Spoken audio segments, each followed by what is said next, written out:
Hello everyone, I am back. Although थोड़ा सा time लग गया इस चैप्टर को करने में, बट येस, चैप्टर नंबर 2 में जो न्यू बुक्स के अकॉर्डिंग है बहुत बहुत इम्पॉर्टेंट अकाउंटिंग टर्म्स हैं। ये अकाउंटिंग टर्म्स ऐसी हैं कि इसके बगैर you won't be able to do the practical of accounts. इसको मैंने बहुत अच्छे से कंसाइज करके एक आपके लिए पूरा फोल्डर तैयार करा है, so that when you go through it तो सब कुछ पता लग जाए। And I was receiving lot of DMs कि why you are not coming, so I had few commitments. Now I'm back with chapter number 2, important accounting terms. So let's start with it. सबसे पहले business क्या होता है, क्योंकि accounts is all about business. तो business क्या होता है, हम बिजनेस क्यों करते हैं, ताकि हमारे पास इनकम आए, प्रॉफिट आए। एंड क्या क्या इंक्लूड करता है ये, production of goods services, banking and sales of goods services, banking, insurance, education and other transaction. तो बिजनेस क्या हो गया, जो हम बिजनेस करते हैं ताकि हमें इनकम और प्रॉफिट आए। ट्रेड क्या हो गया, जो हम purchase of sales of goods करते हैं ताकि हमारा प्रॉफिट आए, उसको हम ट्रेड कहते हैं। नेक्स्ट, ट्रांजैक्शंस क्या होते हैं, एक ऐसा इवेंट जिसमें 2 और मोर एंट्रीज इन्वॉल्व हो सकती है। ये हमारी कैश ट्रांजैक्शन भी हो सकती है और क्रेडिट ट्रांजैक्शन भी हो सकती है। कैश मतलब कैश दे रहे हो, क्रेडिट मतलब आपने उधार से लिया, जैसे purchase of goods, incurring expenses. Entity क्या होती है, एक ऐसा इकोनॉमिक यूनिट होता है जो बिजनेस एंटिटी और नॉन बिजनेस एंटिटी हो सकता है। व्हाट इज बिजनेस एंटिटी, जो इकोनॉमिक यूनिट फॉर्म होता है earning income by providing service और सेलिंग गुड्स, जैसे LG electronic, Maruti Suzuki etcetera. और नॉन बिजनेस एंटिटी होती है जो कि हमारे को प्रॉफिट के लिए नहीं करते हम, जैसे charitable hospitals, public libraries, religious institutions, cultural societies. Side by side slides हैं, आप देख सकते हो, इसको सेव कर सकते हो, इसका स्क्रीनशॉट ले सकते हो। कैपिटल, जो भी ओनर या प्रोप्राइटर बिजनेस में पैसा लगाता है उसको हम कैपिटल कहते हैं। और क्यों लगाया जाता है कैपिटल, ताकि हमारे पास प्रॉफिट्स आए। एसेट्स, जिनकी इकोनॉमिक वैल्यू होती है, वो रिसोर्सेज, उनको हम एसेट्स कहते हैं। एसेट्स क्या होते हैं, जिनसे हमें बिजनेस में बाद में प्रॉफिट मिले। ये बहुत इंपॉर्टेंट होता है बिजनेस के लिए। एसेट्स और लाइबिलिटी 2 टर्म्स होती हैं। एसेट्स बहुत इंपॉर्टेंट होता है क्योंकि अगर बिजनेस के एसेट्स बढ़ रहे हैं तो उसके प्रॉफिट बढ़ रहे हैं। 2 टाइप्स के होते हैं, फिक्स्ड एसेट्स जिसको हम नॉन करेंट एसेट्स भी कहते हैं, and second is the current assets. जो एसेट्स लॉन्ग टर्म टाइम के लिए यूज किया जाता है, मोर देन 1 ईयर के लिए, उसे हम फिक्स्ड एसेट या नॉन करेंट एसेट्स कहते हैं, जैसे land, building, plant, machinery. Current assets क्या होते हैं, जो कि हम यूज कर सकते हैं 1 ईयर के अंदर और इजीली कन्वर्ट हो सकता है कैश में, जैसे raw materials, cash balance, bank balance, debtors. Further non current assets यानी फिक्स्ड एसेट्स को हमने डिवाइड किया हुआ है टेंजिबल एसेट्स और non tangible assets. Tangible assets क्या होते हैं, वो एसेट्स जो हम टच कर सकते हैं, और नॉन टेंजिबल एसेट्स कौन से होते हैं, जिनको हम टच नहीं कर सकते, जिनकी कोई फिजिकल एग्जिस्टेंस नहीं होती। टच किस किस को कर सकते हैं, जैसे land, plant, machinery, computer, motor vehicles, furniture etcetera. Non tangible assets कौन से होते हैं, जैसे goodwill, patents, copyrights, trademarks, computer software. ठीक है, एसेट्स का क्या हो गए, जो हमें प्रॉफिट्स दिलवाएंगे। कुछ जगह हम फिक्टिटियस और नॉमिनल एसेट्स भी यूज करते हैं टर्म। वो क्या होते हैं, जो कि हम रियलाइज नहीं कर सकते कैश में, and no further benefits can be derived from these assets. Fine. Such assets include debit balance of profit and loss account and the expenditure not yet written off. Fine. अब बहुत important term assets के बाद of course liabilities. The amount which business owes to others is called the liability. There is certain amount which business is under obligation to pay. Liabilities भी हमारी further दो types की होती हैं. Long term liabilities जो कि हमें payable करनी पड़ती है with in 1 year, sorry after a period of 1 year. Long term loans जैसे फाइनेंशियल इंस्टीट्यूशन से, बैंक से, debentures issued by companies. And short term liability नाम से ही पता लग रहा है जो विद इन 1 ईयर पे करनी पड़ती है, जैसे क्रेडिटर्स, बैंक्स के ओवरड्राफ्ट्स. फाइन. एक बहुत इंपॉर्टेंट फॉर्मूला याद रखना, कैपिटल क्या होता है? Assets minus liability. इसको हमेशा याद रखना, हमेशा. ड्राइंग्स क्या हो गई? मैं अगर बिजनेस की ओनर हूँ, मुझे कुछ पर्सनल यूज के लिए पैसा चाहिए, मैंने बिजनेस में से निकाल लिया. So the amount of cash और goods which is withdrawn from proprietor from business for its private use is called drawing. ये रिड्यूस कर देता है हमारा कैपिटल. अगर मैंने अपने ही खर्चे के लिए कुछ पैसा निकाल लिया तो मेरा कैपिटल कम हो गया.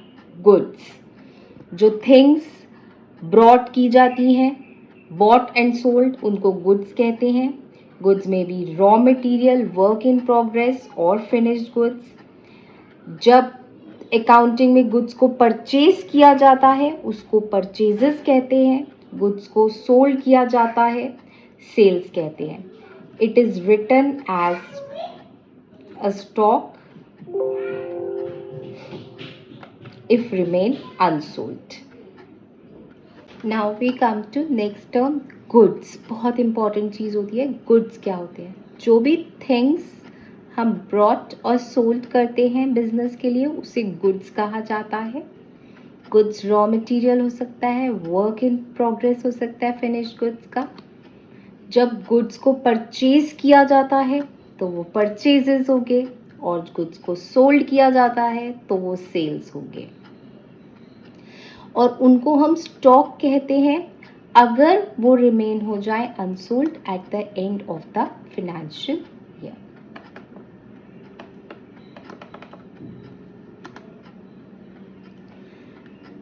अब परचेजेस को मैं फर्दर और बता देती हूँ. Goods bought for resale are called purchases. This may be in the form of raw material और finished good. Purchase of assets को हम परचेजेस नहीं कहेंगे क्योंकि एसेट्स को कभी भी हम नहीं खरीदते रीसेल के लिए. फिर से बताती हूँ परचेज क्या होता है. गुड्स जो बॉट किए जाते हैं रीसेल के लिए. और सेल्स, जब हम कुछ बिजनेस में बेचेंगे ताकि हमारे पास प्रॉफिट आए उसे हम कहते हैं सेल्स. जब गुड्स को हम कैश में बेचेंगे तो उन्हें हम कैश सेल्स कहते हैं. क्रेडिट में बेचेंगे तो क्रेडिट सेल्स. ठीक है, समझ आ गई बात. परचेजेस और सेल्स. एक वर्ड होता है परचेज रिटर्न, या इसका दूसरा वर्ड है return outward.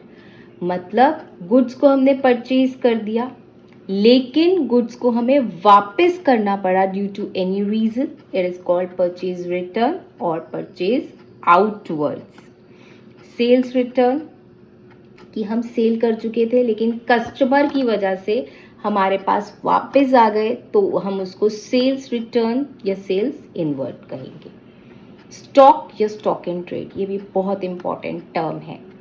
These are those goods which are left unsold in the business, जो रह जाते हैं एंड ऑफ द ईयर में. ठीक है, उनको हम स्टॉक कहेंगे. वो गुड्स जो रह गए उन्हें हम कहेंगे स्टॉक. और the goods unsold at the end of the accounting year उसको हम क्लोजिंग स्टॉक कहते हैं.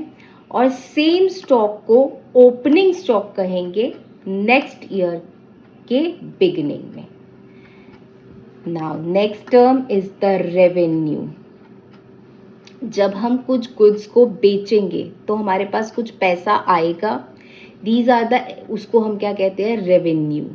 ठीक है, हमारे पास गुड्स है, हमने उसको बेचा. These are the amount received by the business for selling goods and services.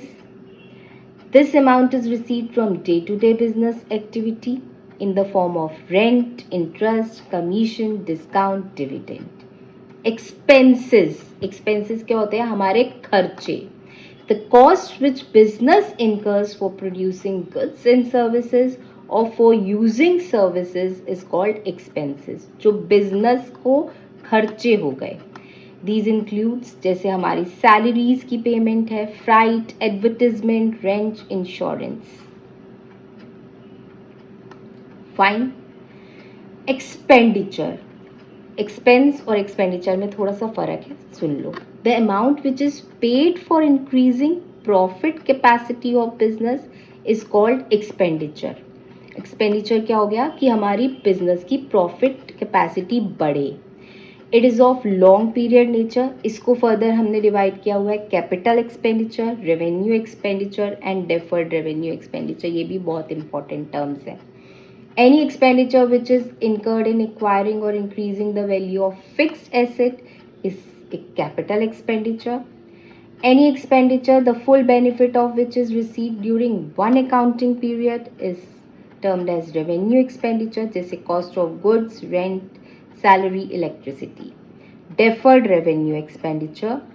There are certain expenditure which are revenue in nature but the benefit is जिनका बेनिफिट्स बहुत नंबर ऑफ ईयर्स के बाद होगा, उनको कहते हैं डेफर्ड रेवेन्यू एक्सपेंडिचर. उनका deferred revenue expenditure मतलब 3 to 7 ईयर्स लग जाते हैं उनके आने में. इनकम. हमारी बिजनेस की इनकम बढ़नी चाहिए. The amount which increases the capital of the business, उसको हम इनकम कहेंगे.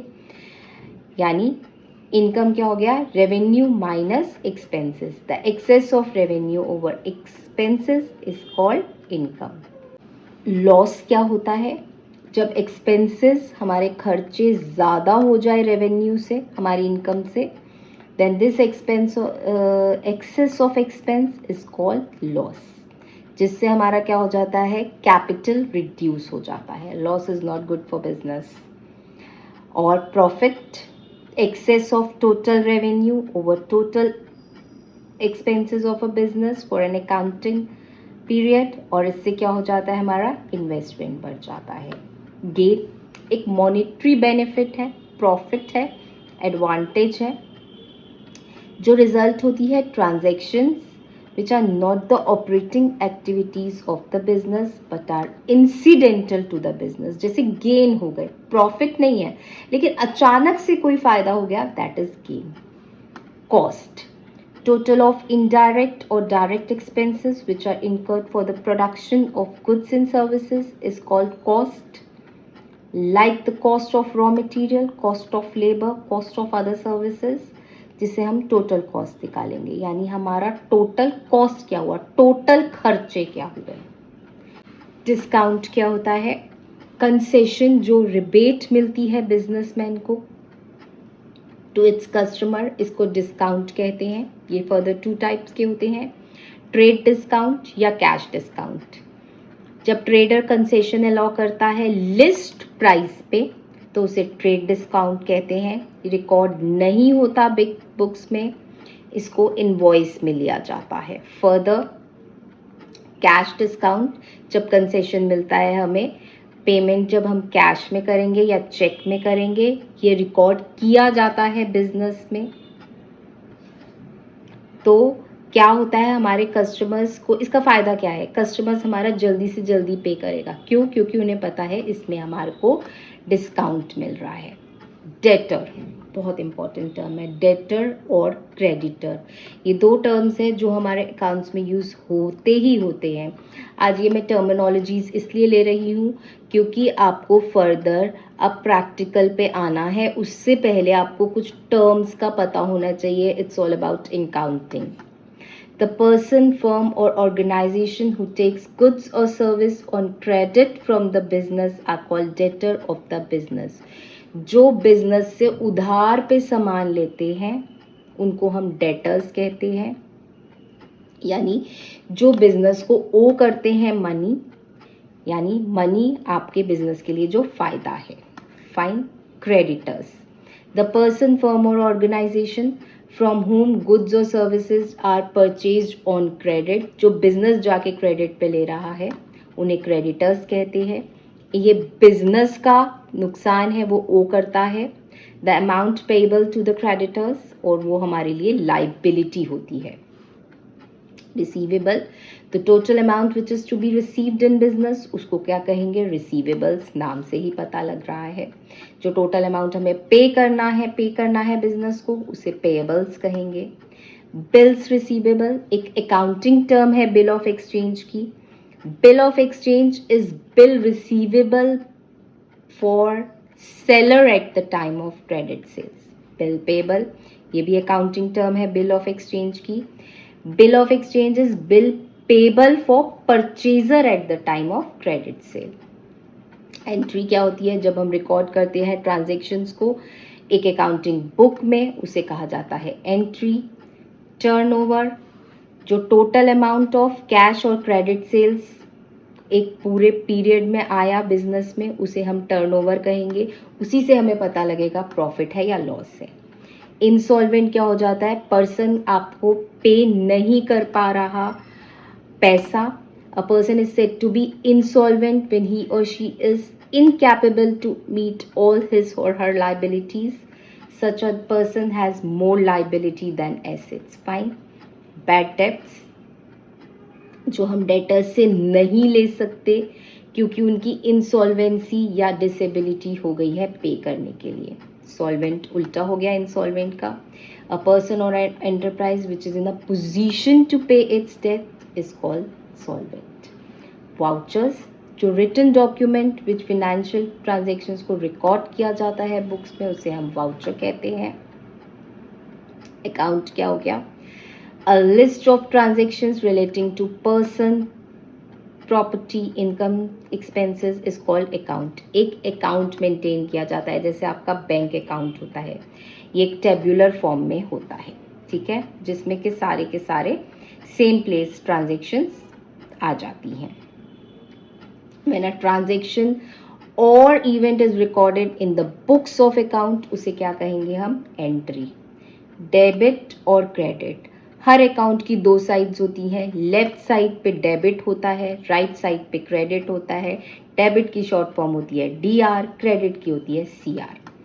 कमीशन, बिजनेस एक्टिविटी में एक रेन्यूमरेशन पे किया जाता है to the agent of services, उसे कहेंगे कमीशन. फॉर एग्जाम्पल, जैसे अगर आपका प्रॉपर्टी का बिजनेस है तो जो बीच में प्रॉपर्टी एजेंट है उसको जो पैसा मिलेगा उसे हम क्या कहेंगे? कमीशन. टर्नओवर क्या हो गई? जो टोटल सेल्स ली जाती है, सेल्स होती है पूरे के पूरे ईयर में. कुछ इंपॉर्टेंट टर्म्स बीच बीच में यूज होंगी. लाइव स्टॉक, डोमेस्टिक एनिमल्स जैसे कैटल, हॉर्सेस को हम लाइव स्टॉक कहते हैं, ठीक है.